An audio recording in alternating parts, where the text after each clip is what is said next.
आप देख रहे हैं headlines daily HD news.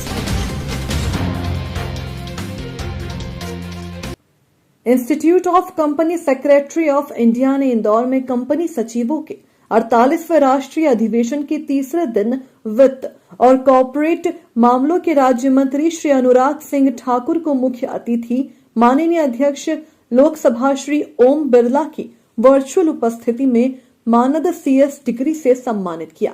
ICSI ने भी श्री अनुराग सिंह ठाकुर के हाथों सिंगापुर में अपने चौथे ओवरसीज केंद्र का उद्घाटन किया। दर्शकों को वर्चुअल संबोधित करते हुए लोकसभा अध्यक्ष श्री बिरला ने कहा, ICSI ने कॉरपोरेट क्षेत्र में नैतिक और निष्पक्ष प्रशासन सुनिश्चित करने में महत्वपूर्ण योगदान दिया है। कंपनी सचिव कंपनियों के कानूनी प्रशासन के लिए और समाज को विकास के लाभ दिलाने के लिए उन्होंने शुभकामनाएं दी।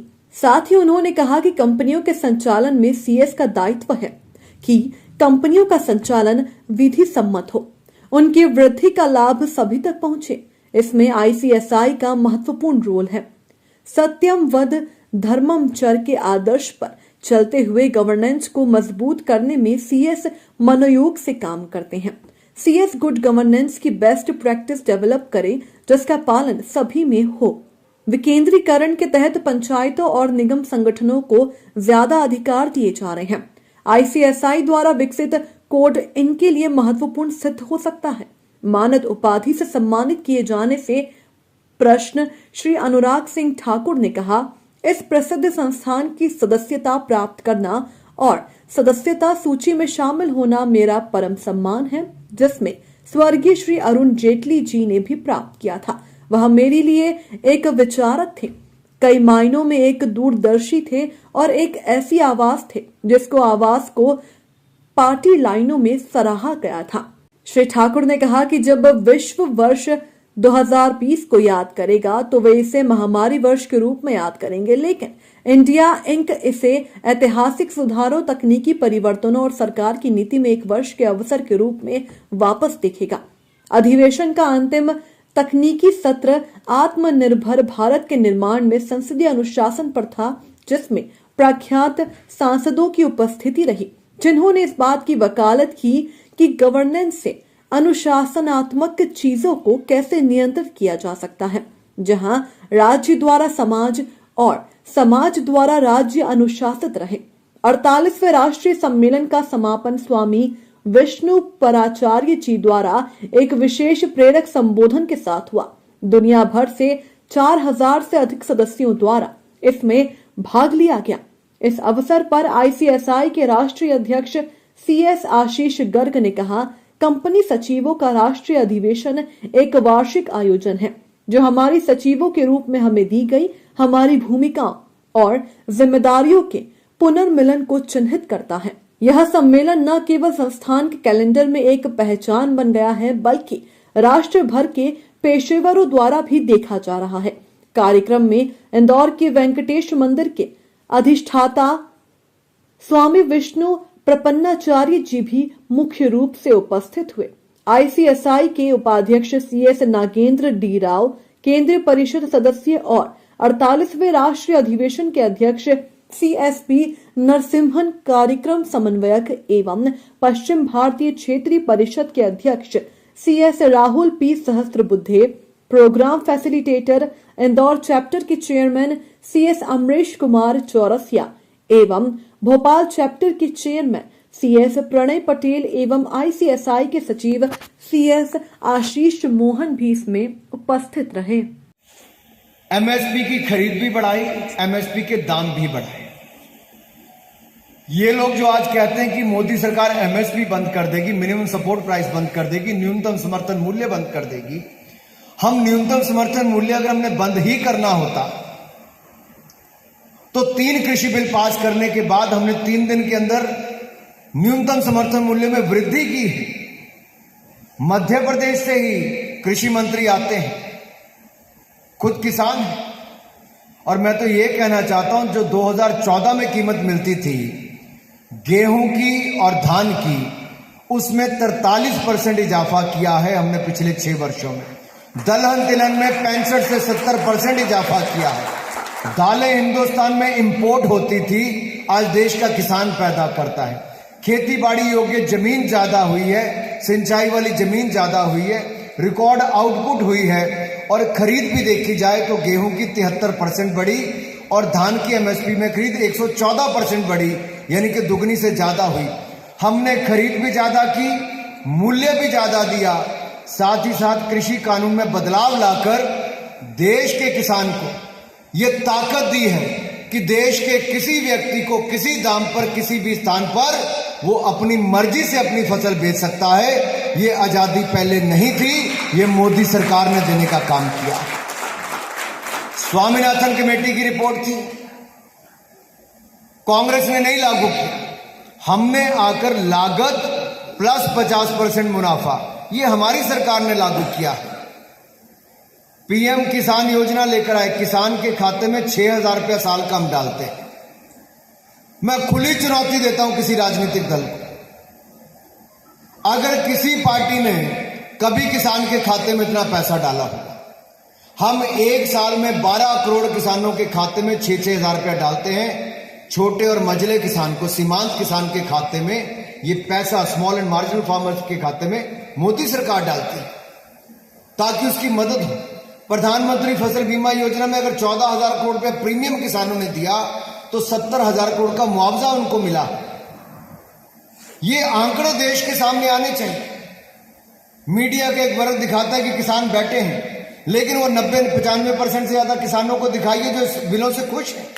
मात्र केवल 1-2% किसान जिनको भ्रमित करने का प्रयास किया जाता है, केवल 1-2% को भ्रमित करने का प्रयास किया जाता है और आप पूरे देश के किसान की आय पर रोक लगाना चाहते हैं। ये उचित नहीं है। इस दौरान कॉरपोरेट मामलों के मंत्री अनुराग ठाकुर ने लगातार 4 बार से स्वच्छता सर्वेक्षण में नंबर 1 आने पर इंदौर नगर निगम एवं आम जनता की तारीफ की। ठाकुर ने कहा कि इंदौर छक्का भी लगाए और मेरी तो शुभकामना है कि शतक भी लगाए। आप सफाई में नंबर 1 स्वच्छ भारत, ये बहुत बड़ी उपलब्धि है इंदौर के लोगों की, यहाँ के नेताओं की, यहाँ के अधिकारियों की, यहाँ की जनता की। ये छोटी बात नहीं है। लोग एक साल करते हैं, अगले साल भूल जाते हैं, लेकिन लगातार करना अपने आप में बहुत बड़ी उपलब्धि है। इसलिए मेरा निवेदन है कि आगे भी आप लगाते रहिए। चौका लगाए, छक्का भी आप लगाए, मैं तो कहता हूं सेंचुरी आप लगाए और आपको देखकर बाकी सब लोग। So let me move and go back to the issues what I was talking about the Indian. मैं इतना ही कहूँगा, मोदी सरकार ने पहले दिन से किसानों की भलाई के लिए काम किया। कृषि मंत्रालय का नाम के साथ कृषि कल्याण मंत्रालय जोड़ा, किसान कल्याण के लिए कई कदम उठाए। पीएम किसान योजना में 6,000 रुपया किसान के खाते में हर वर्ष जमा करवाते हैं। 12 करोड़ किसानों को इसका लाभ मिलता है। फसल बीमा योजना लेके आए जिसमें हज़ारों करोड़ रुपये का मुआवजा किसानों को मिला। खाद की कोई कमी नहीं रहने दी। यहाँ तक कि न्यूनतम समर्थन मूल्य जो मिनिमम सपोर्ट प्राइस है वो भी बढ़ाया। गेहूं और धान का 43%, दलहन तिलहन के लगभग 65-70% और खरीद भी ज़्यादा की। गेहूं की 73% ज़्यादा की तो धान की 114% ज़्यादा की। अगर यूपीए के कार्यकाल से आप तुलना करेंगे तो यूपीए के कार्यकाल के समय 3,75,000 करोड़ रुपया 5 साल में खरीद के लिए खर्च हुआ। मोदी सरकार ने उससे 2.5 गुना ज़्यादा 8 लाख करोड़ रुपया 2014 से 2019 तक एमएसपी की खरीद पर खर्च किया। ये दिखाता है दाम भी बेहतर और फसल भी ज़्यादा खरीदने का काम मोदी सरकार ने किया। किसानों की ज़मीन बचे, इसके लिए कानून बनाया कि केवल ठेकेदार को बुआई और कटाई करने का ही ठेका होगा। अगर वो ज़मीन के ऊपर कुछ बनाता है तो जैसे ही ठेका ख़त्म होगा वैसे ही उसको वो हटाना पड़ेगा। अगर नहीं हटाता तो वो भी किसान का हक बन जाएगा उस ढांचे के ऊपर भी। हर तरफ से किसान के हित में कदम उठाए। 3 दिन के अंदर व्यापारी को पेमेंट करनी होगी, किसान की नहीं करता है तो 30 दिन में एसडीएम को ऑर्डर पास करना होगा। और दूसरा, ऐसे कई कदम उठाएं जिससे किसानों को लाभ मिले। देखिए, गवर्नेंस के लिए बहुत सारे टूल्स बनाए गए हैं कि क्या क्या उसकी भूमिका है, मिनट्स कैसे रिकॉर्ड हो, आगे कौन कौन से कदम किए जाएं, केंद्र की योजनाओं को कैसे नीचे तक लगाया जाए। सचिव तो पंचायत स्तर पर भी होता है, लेकिन उसमें और कामकाज के तरीके में सुधार आए, उसके लिए कुछ प्रयास यहाँ से किए गए हैं। आशीष गर्ग जी उसमें विस्तार में आपको बताएंगे। देखिए, बहुत सारी एजेंसियों ने ये कहा कि -23.9% हमारा जाएगा दूसरे क्वार्टर में। दूसरे क्वार्टर में अगर आप देखेंगे तो लगातार विकास हुआ, वृद्धि हुई, अर्थव्यवस्था पटरी पर आनी शुरू हुई।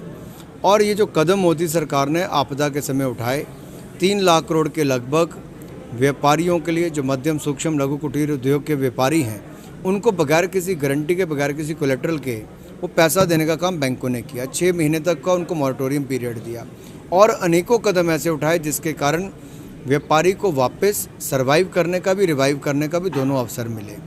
यही कारण है कि जीएसटी कलेक्शन अक्टूबर नवंबर में 1 लाख करोड़ से ज़्यादा हुई। ये अपने आप दिखाता है भारतीय अर्थव्यवस्था अच्छे रिकवरी उसकी हुई है और आने वाले समय में और अच्छा करेगी। आप क्या मानते हैं कि देखिए, मेरा मानना है जो कदम उठाए गए हैं ये दुनिया भर के देशों ने माना है कि भारत ने बहुत अच्छा किया है और दुनिया भर की एजेंसीज ने कहा कि 21-22 के इसमें वित्तीय वर्ष में भारतीय अर्थव्यवस्था 8.5% की दर से बढ़ेगी, जो अपने आप में दुनिया की इमर्जिंग इकोनॉमीज़ में सबसे ज़्यादा होगा।